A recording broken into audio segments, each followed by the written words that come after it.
Jerry Miller, thank you kindly for joining us on the I Love CVille Show. It's great to be with you on what feels like a spring afternoon in Central Virginia. We're live in downtown Charlottesville. We're a block away from the police station, a block away from the Albemarle County Courthouse, Charlottesville Courthouse, a block off the downtown mall, smack dab in the middle of the finance firms, the law firms, the hedge funds, and everything that really is the heartbeat of this community. A mile from UVA. I wouldn't even call it a mile.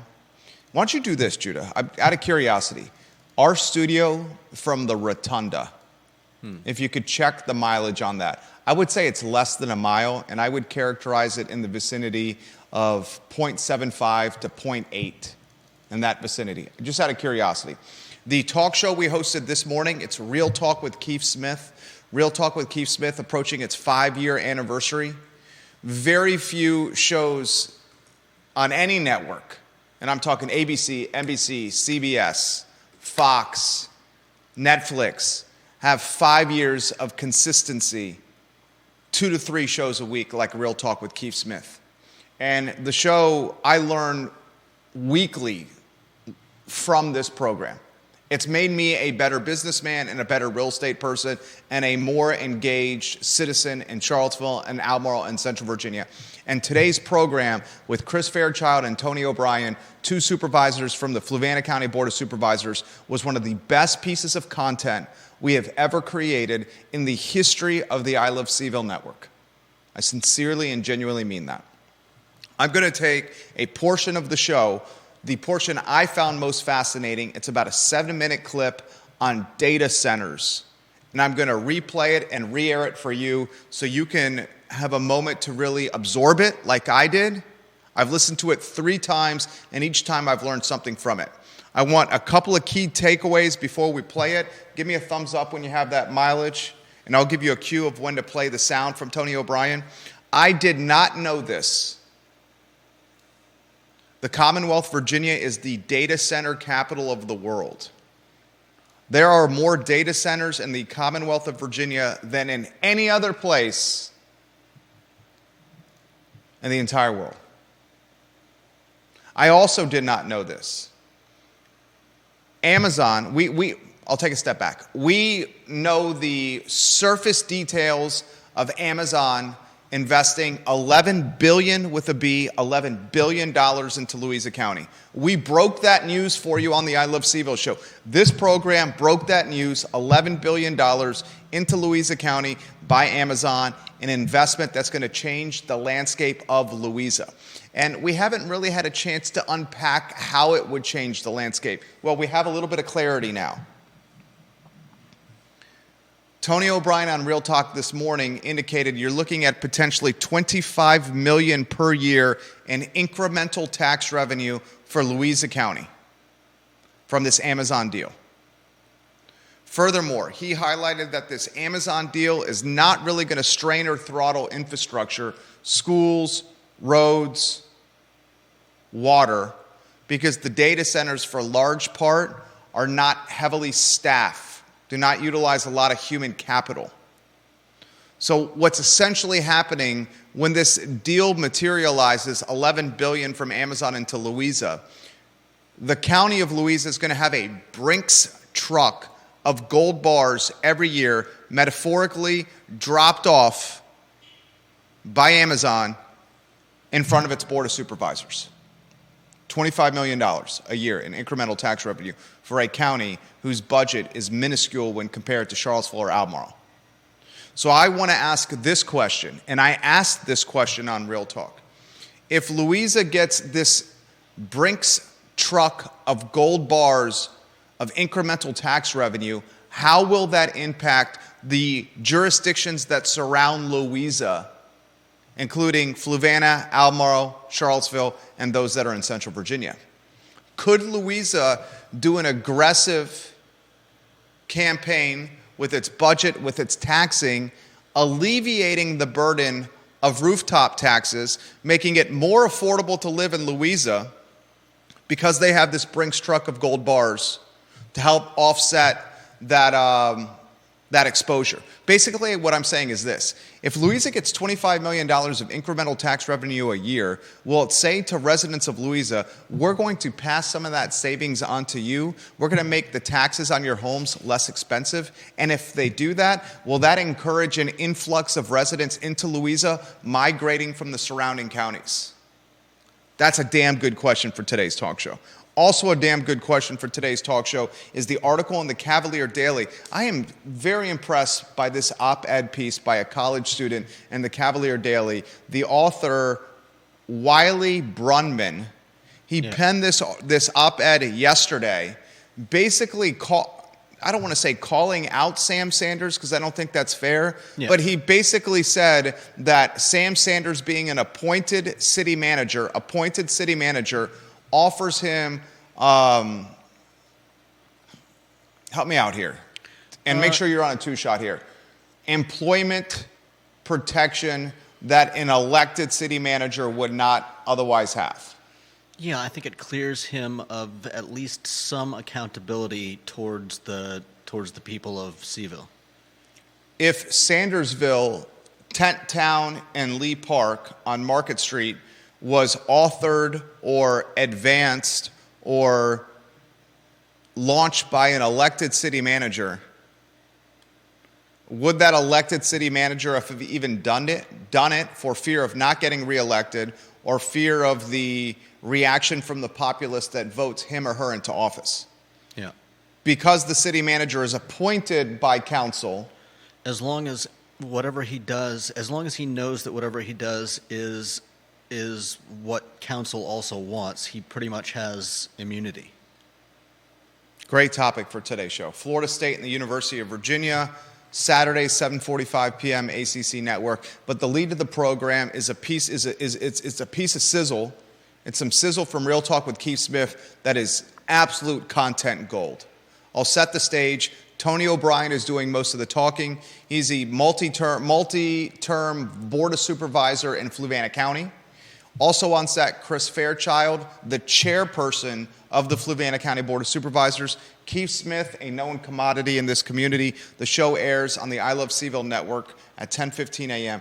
Judah Wick, are you ready for this sound? Get ready and giddy up, viewers and listeners. Judah, give us the sound in 3, 2, 1. You know, Virginia is probably the world's capital of data centers. Loudoun County. You said the world's capital? Yeah, probably the world's capital of Wow. data centers. I did Most not people know did that. not know that. Loudoun County I did not know that. has, I think, 137 data centers. Mm-hmm. The price of an acre of land, because of all these data centers, went up to $1 million an acre of land, basically. Now, the reason that happened was back in the day, way back in the day, remember AOL? Yeah. Okay. Loudoun County was sort of asked a question, well, you know, is a data center, and everybody was like, well, what's a data center? 'Cause sure. nobody knew what a data center was. Still to this day, I don't think people know. Yeah, still to this day. Well, people you drive. know, There's you use it all day long, right? There's one on 29 North, right up over by the Move Through, which is Right. the ice cream place. If you drive past it, you think it's a prison. Yeah, it's just a big square building. You A might lot hear of a hum, high-tension and you wire. see some high tension wires off of it. But anyhow, they passed in their ordinance basically that you could put it in general commercial zoning.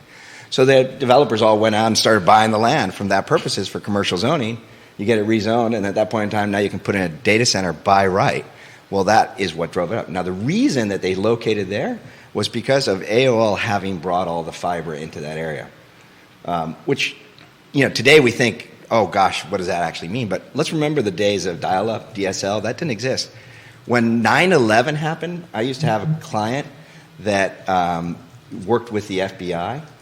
The FBI came to them because they were running off of T1s. That's 1.5 megabytes. The FBI itself didn't even You know a have little bit that. about this. Dude, I know. This is fascinating. This is fascinating. So that demand in terms of, you know, growth for the data centers is because so much of the fiber is located, so many of the large data centers are already here. So the closer you get to it, the faster your transactions are, which can make a huge deal. So great book called Flash Boys by Michael...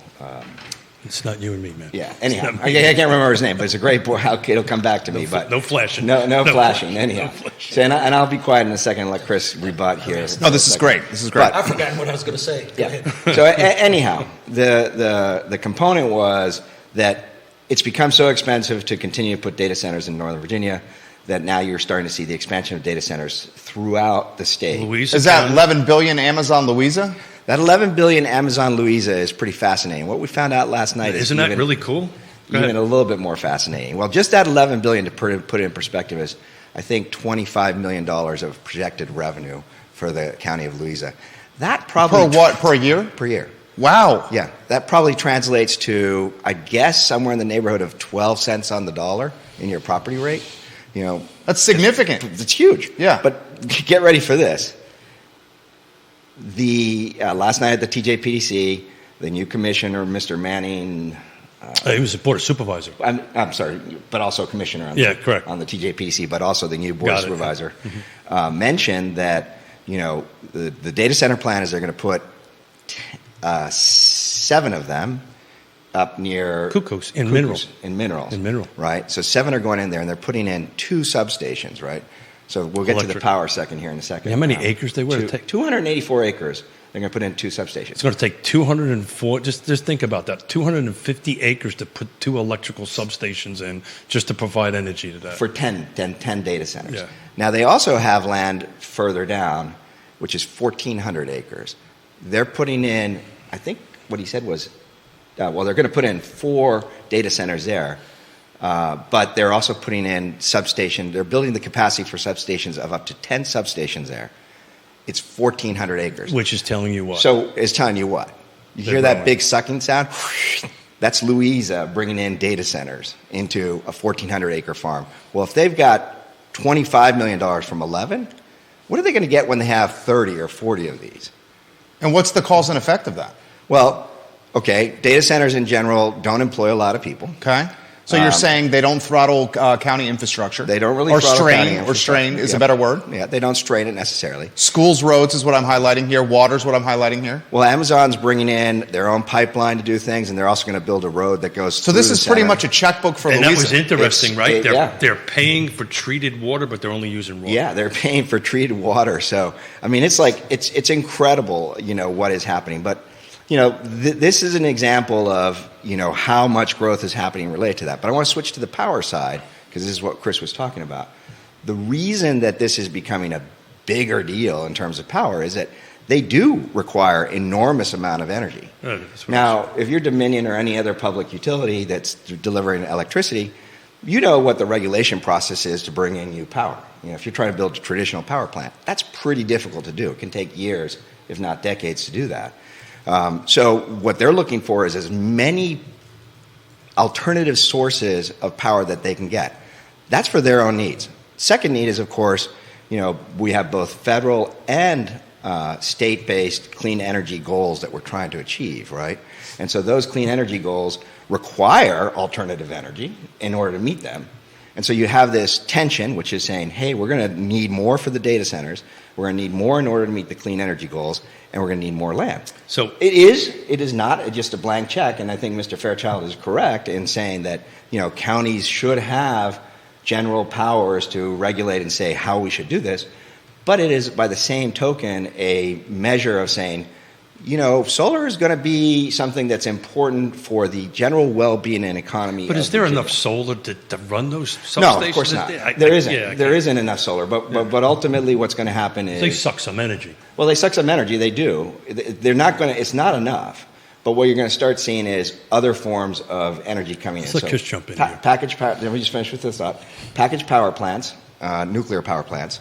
So those are basically like nuclear Well, power plants. a couple of data centers going next to the Lake Anna. Well, they're doing that, but I'm just saying, in order of putting new energy, they're doing, Got it. you know, these. They're starting to get close to being able to do packaged nuclear power plants, and then, you know, just announced this week is that through fusion, they are now generating twice as much output as they put in. So I truly think we're going to see fusion be a power source. It's probably 40 years away, but, you know, that's the life cycles. You bring in the energy here, you replace it with something different, and that energy is going to, you know, help power us. So. Well, I remember. All right, that's about 7 minutes from Real Talk with Keith Smith. 7 minutes that I think is significant and content or information that our community has not heard yet in any capacity from any media in Central Virginia. The financial impact of the $11 billion Amazon investment to come in Louisa County. I'm going to try to unpack that for you, the viewer and listener, and then I'm going to try to extrapolate a cause and effect of what we unpack. First, let's get to Tony O'Brien. Tony O'Brien is in the computer and technology business. This is what he does professionally. He's a board of supervisor in Fluvanna County, but professionally he owns a computer and technology firm that is based in Albemarle County. He does this professionally for a living and has done computers and technology and data for decades. So as a man who's speaking from expertise and experience. He highlights the impact tax revenue-wise on Louisa and puts it in the neighborhood of $25 million incremental tax revenue from 11 data centers initially created by Amazon in Louisa. And then he asked the question in that sizzle reel that we just played for you, what's going to happen when they can get 30 to 40 data centers in Louisa County? How much tax revenue can they drive? Deep Throat, number one in the family. You can find the power rankings of our viewers and listeners online at ilovecville.com/viewer rankings. He says a message, Louisa County total property tax for fiscal year 2025 is $81 million, Deep Throat writes. An incremental $25 million from Amazon is massive. That would make a huge difference. He says this is precisely what Charlottesville Council does not understand when they say new zoning is going to ease the tax burden. New housing, unless it is very high-end or specifically focused on market segments without children, is a fiscal loser. What is a huge fiscal winner is something like a data center. High value, pays a lot of property taxes, and poses very little need for services. O'Brien and Fairchild highlighted that on Real Talk this morning. I want to ask you this question again. What happens when Louisa County has 30 or 40 of these data centers, when 11 data centers generates $25 million per year in tax revenue? Does that mean at 30 you're looking at 75? At 40, potentially 100. Then I want to take it a step further. If Louisa County has this Brinks truck of gold bars of incremental tax revenue from Amazon, how will its leadership respond to this incremental tax revenue? Could it possibly do this? And I'm going to offer you a very realistic hypothetical. Get ready for this, ladies and gentlemen. Could Louisa say to its taxpayers, its homeowners, its personal property owners, its real estate owners, its business owners, we have this Brinks truck of gold bars from Amazon. We're going to alleviate the burden on your rooftops, on your businesses, and on your personal property by taxing you less, because we understand Amazon is giving us all this money. Remember, Louisa County is a fiscally conservative county when it comes to taxes. In a lot of ways, the polar opposite of the city of Charlottesville, in a lot of ways, the polar opposite of Albemarle County. And if Louisa County says this, we are going to alleviate the tax burden on houses and on personal property and on businesses because of this windfall from Amazon, does that make Louisa even more enticing than it already is to move to? Remember, according to the Weldon Cooper Center, Louisa County was the, and I'm going to make sure I have my data correct,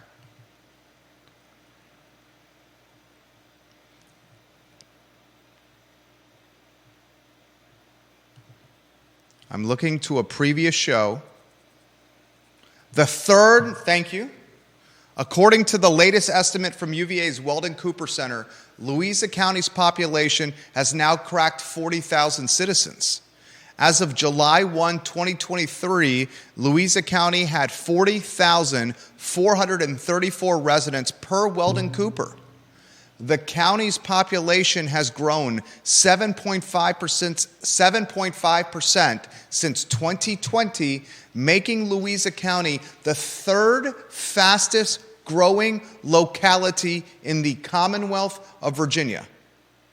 So here's a fair question to ask viewers and listener.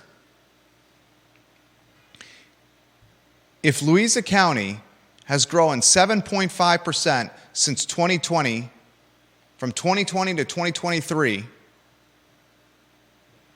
making it the third fastest growing locality in the Commonwealth, it clearly is appealing to people because of either its proximity to 64, because of its affordability. Louisa County was one of the first public school systems to open up post-COVID, or during COVID. I know dozens of families have reached out to us saying they moved to Louisa because of how they managed the pandemic and how they were not as scared as some of the surrounding public school systems when it came to COVID and the pandemic. Louisa, literally one of the first in Virginia to say, we're opening our damn doors, we welcome the kids back, and we want them learning in person and in classrooms. And that appealed to a boatload of people. And now with the benefit of hindsight, we realized what Louisa County did was the right call. A lot of reasons Louisa is having a blowing up in population. Walmart, Zion's Crossroads, Lowe's, Spring Creek, 64, proximity to Charlottesville, proximity to Richmond. Third fastest growing locality in Virginia. What happens when they get $25 million in incremental tax revenue per year? What happens when that $25 million can go as high as $100 million potentially in incremental tax revenue? And if it does, will leadership in Louisa tell its residents, we're not going to tax you as much because we have all this money coming from Amazon? And if leadership does make that call, does it make the county even more appealing to live in? And if it does make the county even more appealing to live in, are people going to move from the surrounding counties to Louisa? And if the folks move from the surrounding counties to Louisa, what's the cause and effect of that for the surrounding counties?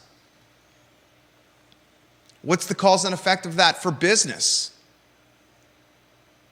What's the cause and effect of that for schools? What's the cause and effect of that for population change? What's the cause and effect of that for extremely expensive Charlottesville City and extremely expensive Albemarle County?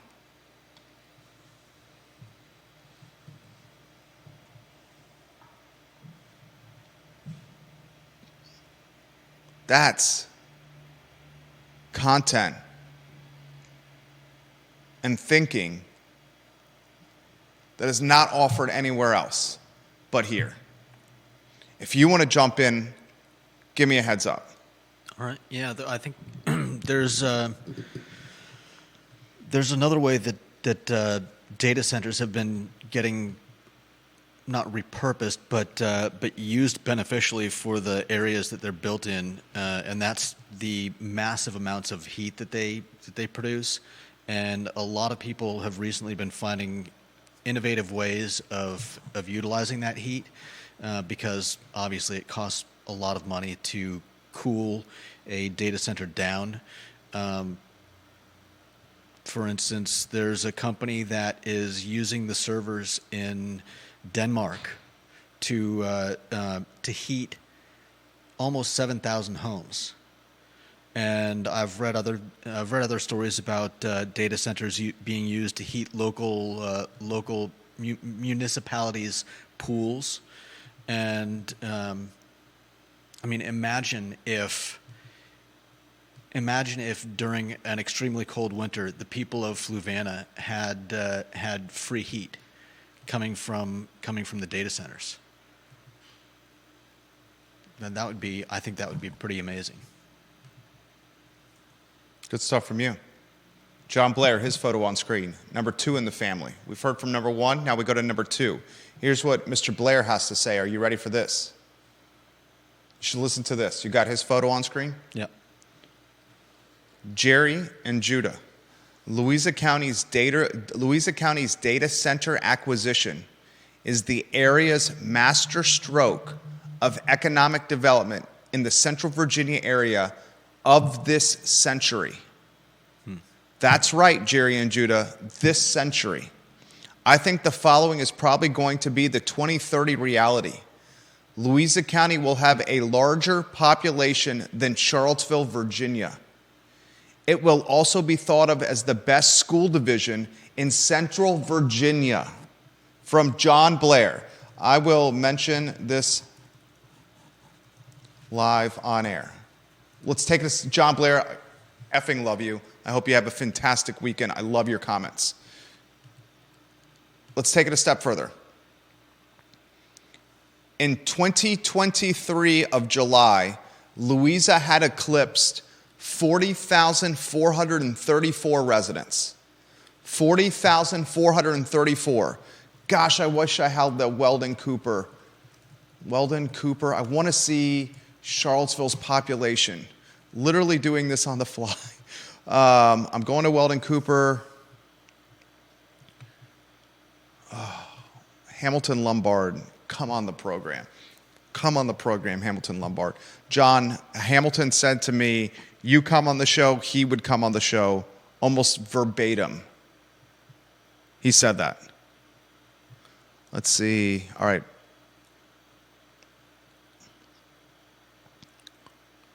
All right, I got the article from Hamilton, hell of a squash player.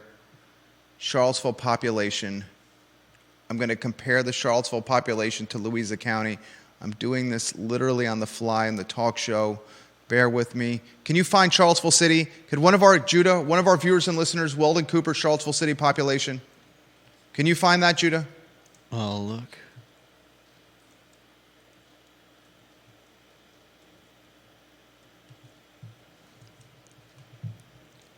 (2023) estimates. God, can I find it? Here's my point, and I'll use a rough number. Charlottesville City is right around 46,000 people, population. Louisa's just eclipsed 40,000. We're talking, and I got it right here in front of me. We're talking a delta with Charlottesville and Louisa right now of maybe 5,000 or 6,000 people. Maybe 5,000 or 6,000 people. Let me know if you find it.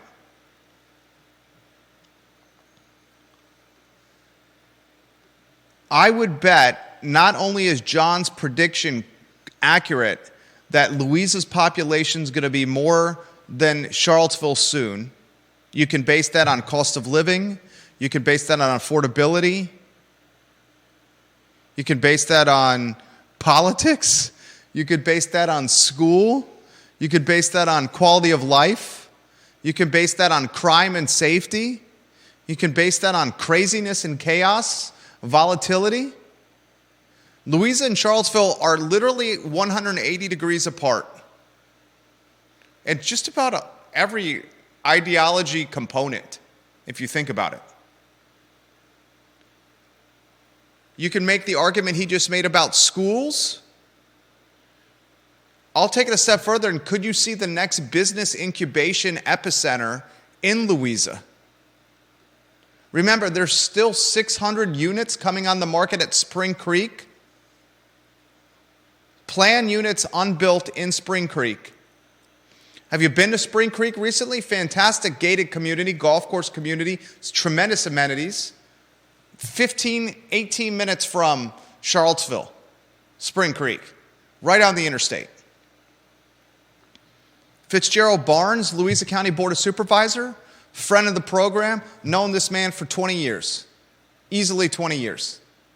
This man understands the concept of alleviating tax burdens on citizens, on Louisa Countyans, and I know some of his contemporaries do as well. Charlottesville, 2023, Judah, population 51,132 people. The only jurisdiction in Central Virginia, the only jurisdiction in Central Virginia to have a drop in population, Charlottesville. We have attributed that drop to affordability, political volatility, perhaps A12, perhaps how school was managed during the pandemic. Perhaps remote work, if you could work hybridly, wouldn't you choose to work in the most affordable spot possible? Definitely.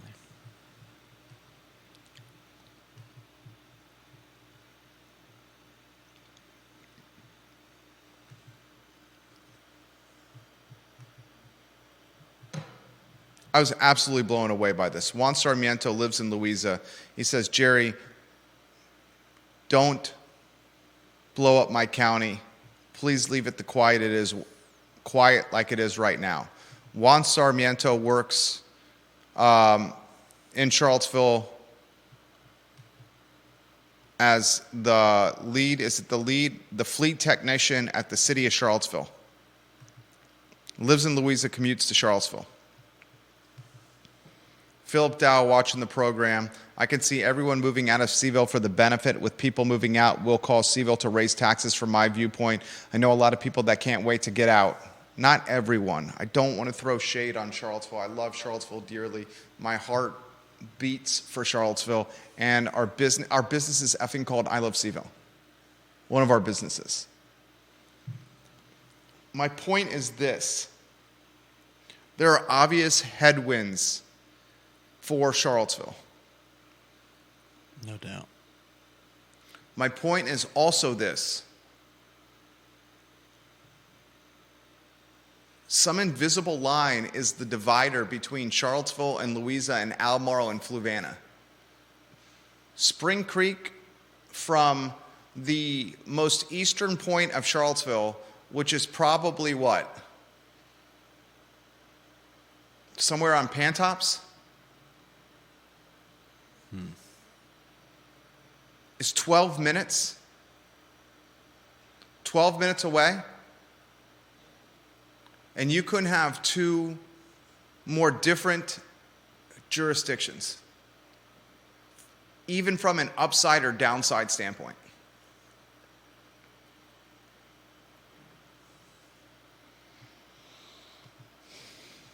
Vanessa Parkhill. Regardless of population growth, Charlottesville will remain the cradle of elites and academics because of UVA. The center of all things in Central Virginia. That's okay. Many others looking to step up a rung on the socioeconomic ladder may very likely look toward Louisa to do so. That's okay too. It may actually help release the pressure valve on the area a bit. Of any jurisdiction in Central Virginia, who's got the most tailwinds and momentum right now? Gotta be Louisa. No doubt. Give me another one that's not. And I would ask this question. Remember when Donna Price did caveat by saying the most significant economic impact in Albemarle County history, besides the creation of the University of Virginia, was the Rivanna Station investment north of town in Albemarle County on the Albemarle Green Line to keep the spies and the military mines in the community because of its $1.2 billion with the B economic impact. Mm-hmm. She called it that. I would love to know how the Amazon investment into Louisa compares, and this might be a question for Neil Williamson who's watching the program. How does the Rivanna Station purchase, Albemarle County utilizing taxpayer dollars to buy Wendell Woods property to keep the spies and the military consultants and the government military subcontractors and all the other military alphabet teams in the area? How does that compare and contrast with Amazon and $11 billion into Louisa from a significant standpoint? That's a genuine question I have for you, Neil Williamson. That question is right up your alley, and I assure you it's got your wheels turning right now. I would love to hear your answer on that. Would love to hear Mr. Blair's answer on that. I would love to hear Deep Throat's answer on that as well.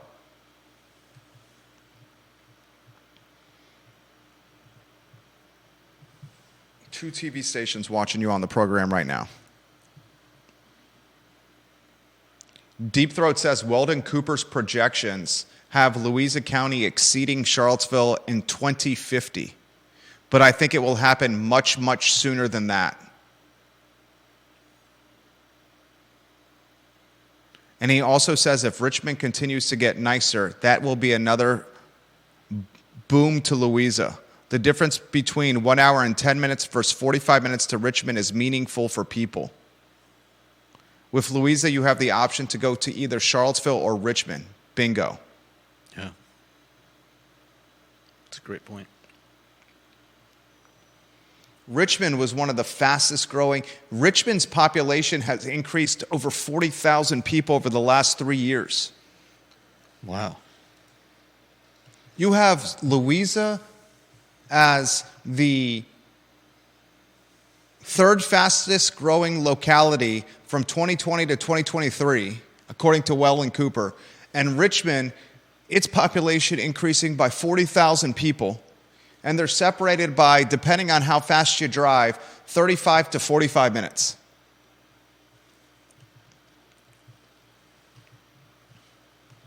Albert Graves, welcome to the program.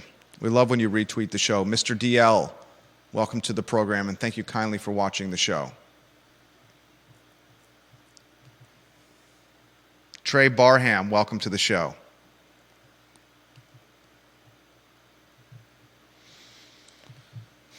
All right.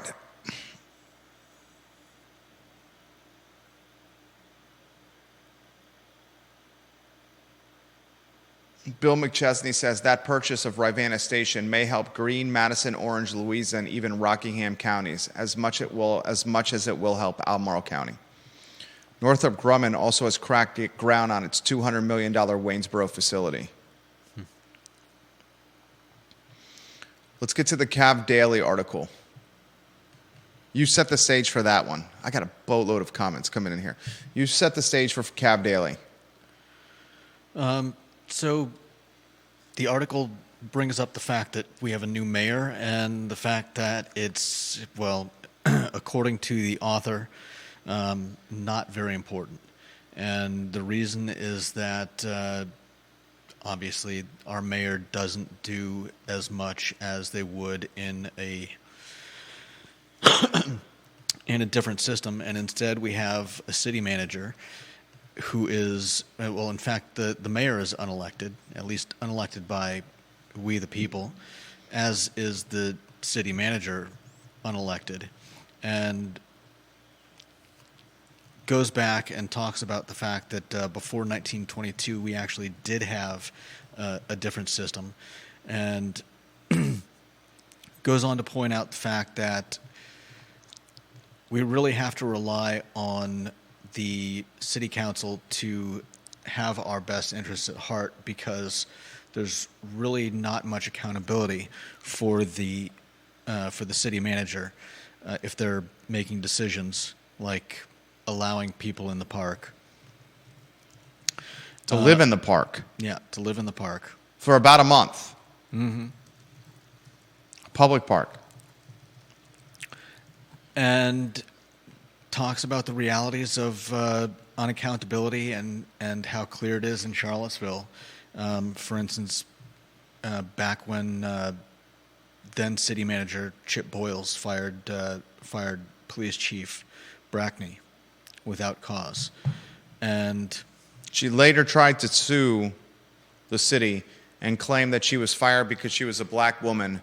That lawsuit seems to have been meritless. yeah.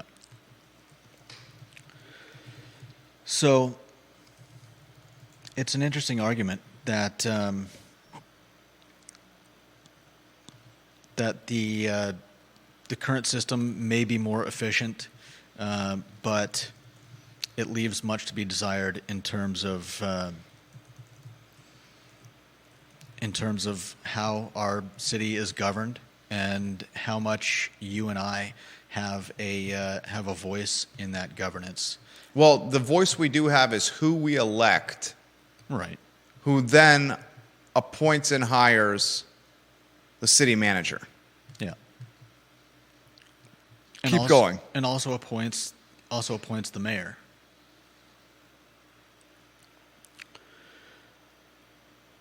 So essentially what the article boils down to is that is the belief that governance should always be of the people, by the people, and for the people, and that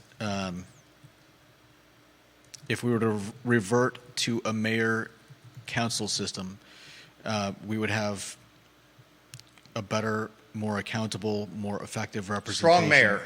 Mayor Stoney, Richmond, example. More effective representation of everyone in Charlottesville.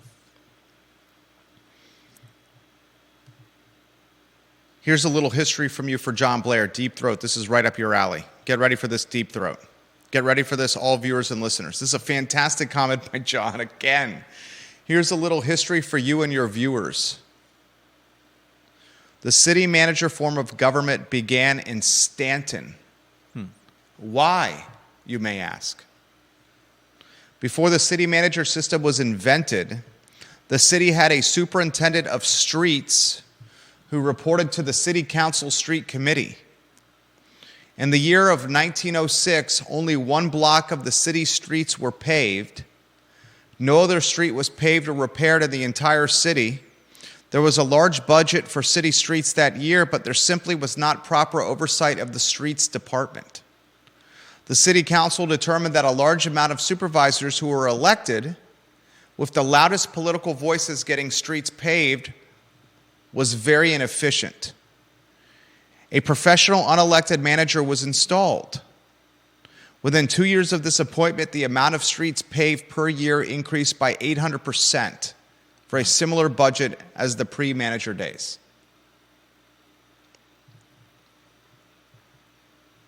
Yeah, back then, the article also mentions the fact that back when the style of governance was changed, a lot of the problems had to do with people thinking that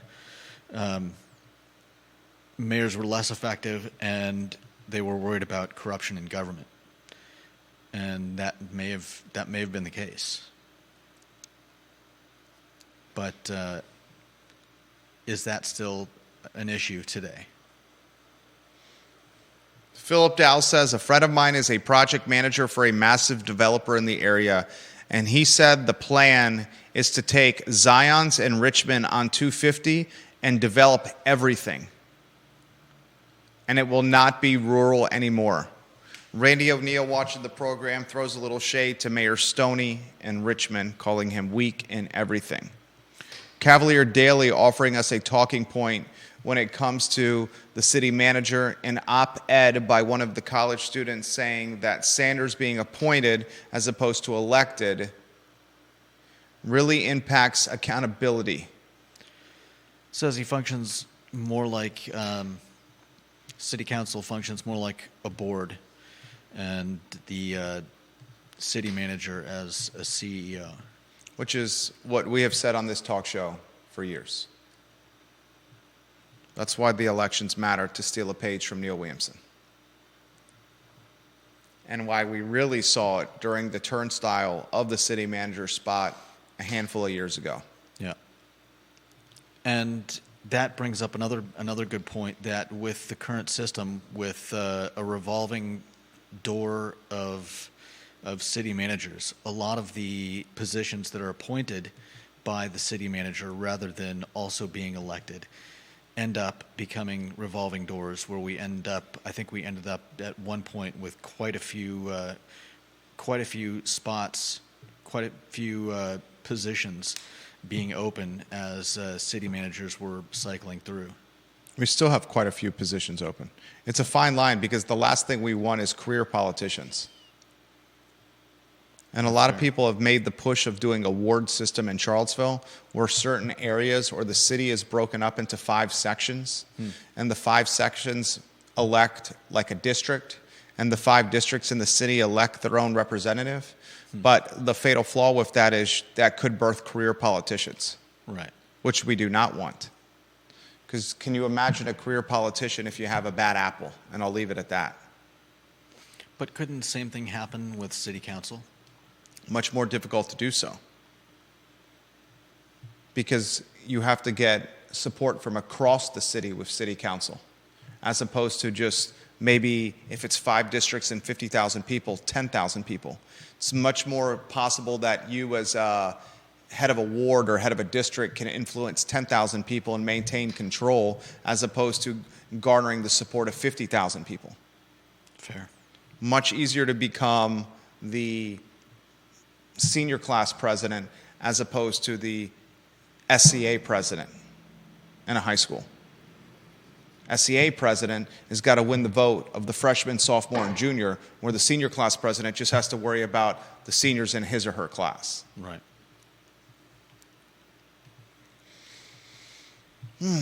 Friday edition of the I Love CVille Show. Really getting me excited. All right. Anything you want to add before we close the program? I do want to say Florida State, the University of Virginia, they play college basketball tomorrow night, unfortunately, on the CW network. It's a 7:45 tip-off, another must-win game for the Cavaliers, who, according to Lenardi, are in the last four in the big dance right now. Riding a 7-game win streak, those Tony Bennett boys. Judah Wickower, closing thoughts. I'm excited about this this data center plan, and I hope that they decide to do something with it besides just creating giant buildings with banks of computers, because I think there are a lot of interesting prospects going on right now, and I'd like to see some of those ideas expanded on and developed here in Virginia, especially if, as Tony said, we're the data center capital of The world. the world. I had no idea the Commonwealth was the data center capital of the world. Yeah. He's Judah Wickower. My name is Jerry Miller. It's the I Love CVille Show, where we talk everything and just try to relate it to this region. I mean, sociology, anthropology, sports, politics, current events, crime, parenting, music, pop culture. Just relate it to Charlottesville and Central Virginia. Thank you for joining us. Enjoy the weekend. Keep your business local. So long.